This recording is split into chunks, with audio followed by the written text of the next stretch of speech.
Olá, seja bem-vindo, bem-vinda. Está começando o podcast Rádio Ciência Popularização da Pesquisa na região do Alto Solimões, criado para difundir, atualizar e informar a sociedade da região sobre ciência, pesquisa, tecnologia e inovação. Eu sou Kátia Franco e neste episódio vamos falar sobre o projeto Jovens Indígenas, especialmente mulheres, na prevenção do uso abusivo de álcool e drogas no Alto Solimões. Projeto desenvolvido pela professora Maria Rose, do curso de Antropologia do Instituto Natureza e Cultura, UFAM. O projeto é apoiado pela FAPEAM. Maria Rose é formada em Antropologia, com mestrado em Estudos Latino-Americanos e com doutorado e pós-doutorado em Antropologia Social na UFRJ, no Rio de Janeiro. Trabalha na Amazônia desde 2004 e tem estudado sobre relações de gênero, povos indígenas, participação política e desigualdades. Membro do Núcleo de Estudos Socioambientais da Amazônia, NESAM, UEA, UFAM, e do Laboratório de Etnologia, UFAM. Atualmente, coordena o projeto sobre o qual vamos falar. Seja muito bem-vinda, professora Maria. Quem são os participantes envolvidos na pesquisa e onde ela acontece, onde ela ocorre, professora? Olá, Kátia. É um prazer estar aqui. Queria começar até agradecendo pelo convite e queria agradecer também à professora Tassiana, que está coordenando este projeto e fazendo possível este espaço de divulgação, que é muito importante para nós e acredito que também para a população em geral seja interessante. Agora, respondendo a tua pergunta, quem são os participantes no projeto? O projeto começou orientando especialmente para jovens indígenas. Porém, a gente começou a encontrar que a primeira coisa é também vincular as instituições que trabalham no assunto. Então, estou participando também diferentes entidades, prefeitura, Secretaria de Saúde, Distrito Sanitário Especial Indígena e outras entidades, por exemplo, alguns grupos das diferentes igrejas, não só da Igreja Católica, mas também outras igrejas, que estão envolvidos com o tema. Sim. E onde ela acontece, professor? Onde ela ocorre? Foi planejada para ser realizada nos 3 municípios aqui na região do Alto Solimões, em Tabatinga, em Benjamin Constant e em Atalaia do Norte. Mas, assim que o projeto começou, a gente já recebeu convites para realizar atividades em outros municípios, convites que estamos tentando atender na medida do possível. Concretamente, já fomos para Santo Antônio do Içá, para a comunidade indígena de Betânia, e para São Paulo de Olivença, para a comunidade indígena de Campo Alegre. Temos ainda outros convites que ainda não conseguimos atender, mas esperamos conseguir. E nesses municípios, quais as comunidades que foi realizada essa pesquisa, esse trabalho, professora? A proposta foi elaborada para ser feita dentro das cidades especificamente, porque foi escrita ainda no período de isolamento da pandemia. Entendi. Agora, participamos em algumas atividades em comunidades respondendo a convites, mas atividades de pesquisa propriamente dita estão sendo feitas só na cidade. Entendi, na área urbana, né, professora? Correto. O que motiva o desenvolvimento desse trabalho? O projeto começou respondendo a preocupações que estávamos escutando da população local. A primeira foi escutando em comunidades indígenas e de parte de lideranças indígenas, também na cidade, claro, sobre o consumo cada vez mais frequente e cada vez em maiores quantidades, o que as pessoas chamam de consumo excessivo e abusivo, de álcool, drogas e outras substâncias de uso cotidiano, por exemplo, a gasolina. Além disso, depois de constatar que essa é uma preocupação geral, a gente começou a ver que continua sendo uma preocupação na literatura sobre a situação dos jovens indígenas na Amazônia, na literatura antropológica, sociológica e nas diferentes áreas da saúde. Ao mesmo tempo, a gente começou a conversar com profissionais da saúde e constatou a mesma preocupação. E vendo os dados que têm sido publicados, o que são de livre acesso, sobre a situação de saúde dos povos indígenas, é o maior agravo em saúde mental no país como um todo. Aqui na região não é diferente. Então, vemos que tem várias camadas que fazem do tema um assunto prioritário. Entendi. Quais os objetivos almejados para a realização da pesquisa? Os objetivos, assim como o tema em questão, Sim. cobrem várias dimensões. Então, uma primeira a atividade que pretende alcançar este objetivo é fazer um diagnóstico, entender como é a situação de consumo na região e como é desde a perspectiva das pessoas envolvidas, quer dizer, dos jovens e especificamente dos jovens indígenas, porque os dados, tanto em saúde quanto nas outras áreas, não são suficientes para entender como que eles estão vendo, sentindo e percebendo a situação, o que é problemático em relação às diferentes práticas que estão associadas com isso. Esse é o primeiro objetivo. O segundo objetivo é trabalhar desde uma perspectiva de redução de danos. Uma vez que a gente entende quais são as situações mais difíceis de enfrentar, quais são os problemas relacionados com estes processos, tentar fazer que esses problemas sejam menores, resolver os que estejam na nossa mão resolver e diminuir os impactos, diminuir os danos que estas situações generam. E o último dos objetivos que temos, o último não em prioridade, todos são igualmente importantes, é fortalecer a liderança, especialmente de jovens mulheres indígenas no tema. Por quê? Porque elas são as que são afetadas por estas situações de muitas formas e mais afetadas também, não só de formas diferentes, mas também significativamente maiores.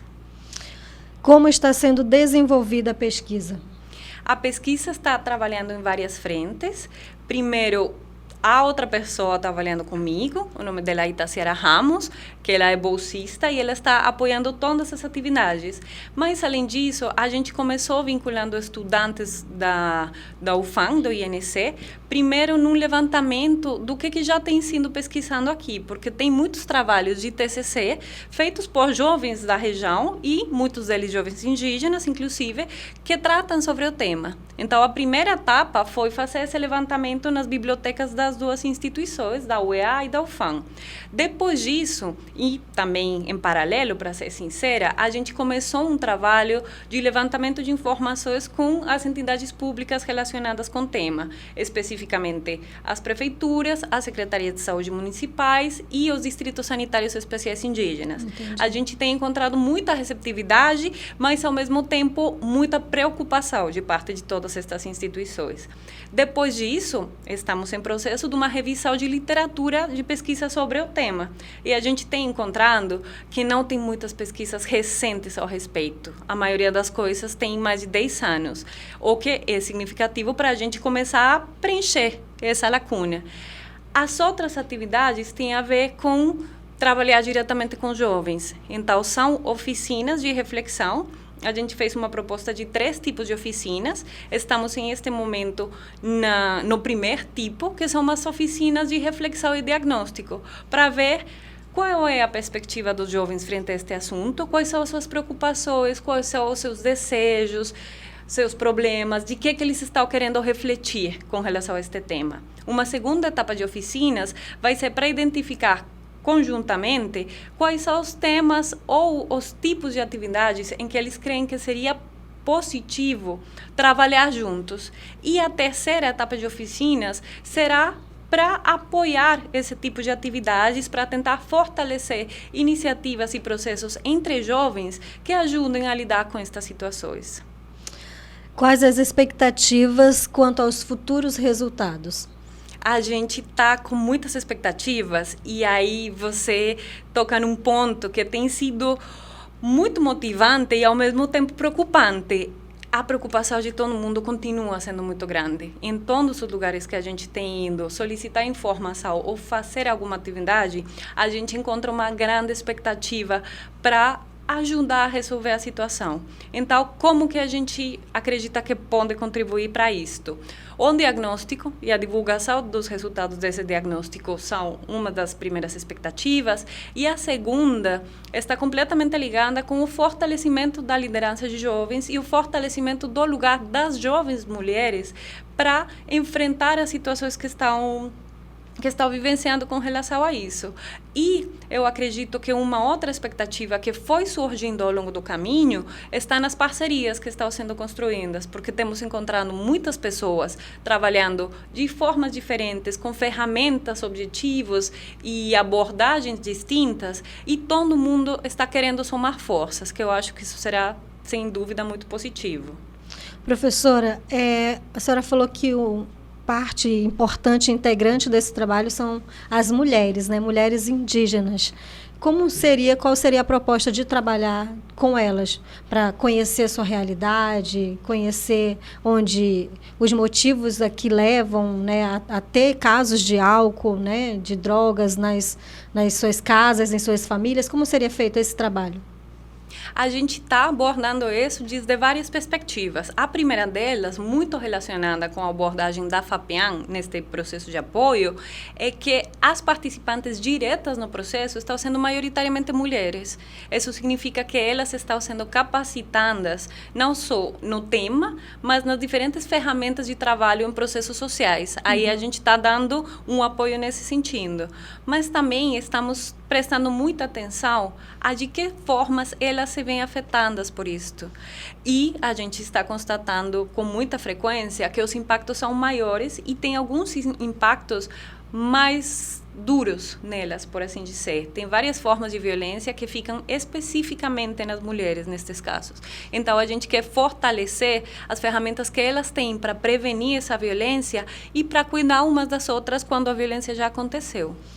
E tem como saber a faixa etária desse público na pesquisa, né? Que ali fala-se muito do envolvimento de jovens e adolescentes, né? No uso abusivo, excessivo de álcool, de drogas. Tem como saber a faixa etária dessas pessoas? Essa pergunta é muito importante porque, inclusive, quando se fala em jovens ou em juventude indígena, há um debate acadêmico muito interessante, porque a definição de juventude, na lei, dá uma faixa etária concreta. Porém, quando você vai se aproximar a diferentes abordagens, há quem diga que é jovem quem não tem filhos, há quem diga que é jovem quem ainda não trabalha para se sustentar. Há quem diga que é jovem, uma pessoa a partir do momento que entra na adolescência. E nenhuma destas categorias condiz com a experiência das comunidades indígenas. A gente está trabalhando com muitas pessoas que são jovens, que já têm mais de um filho, ou mais de 2, ou mais de 3. A gente também está trabalhando com pessoas que se consideram jovens que têm 30 anos. Então, legalmente falando, não seriam ou não estariam dentro das faixas jovens que a lei protege. E a gente também encontra, em alguns lugares, mulheres de 15 anos casadas com filhos. Então, qual é a nossa posição? A gente está trabalhando, como se faz no censo, por assim dizer, com autodeclaração. A gente convida jovens para participar. E as pessoas que comparecem como jovens, a gente trata desse jeito. A gente também está vendo o interesse de adultos, de lideranças, de professores, em várias comunidades, mas a gente está indo atrás de quem são as pessoas com disposição a participar e a falar sobre o assunto. Então, a situação dos jovens afeta a família toda também. Sim. Então, o foco nas pesquisas, na literatura, na análise dos dados em saúde, está pegando uma faixa etária dos 10 aos 30 anos, que a gente sabe que é um pouco um alargamento da ideia de juventude, mas que nos mostra qual é a população que, segundo o que já vimos em pesquisa, está consumindo mais ou está consumindo de uma forma considerada problemática. Entendido. Professora Maria, muito obrigada pela ótima entrevista aqui no nosso podcast Rádio Ciência. Eu que agradeço, Cátia, é um prazer estar por aqui. Acompanhe os episódios do podcast Rádio Ciência na página pactas.org, também no canal do YouTube Rádio Ciência, no Facebook e no Instagram. E o nosso próximo podcast vai falar sobre o Laboratório de Matemática Pura Aplicada e Computacional. Obrigada pela sua atenção e até o próximo podcast Rádio Ciência.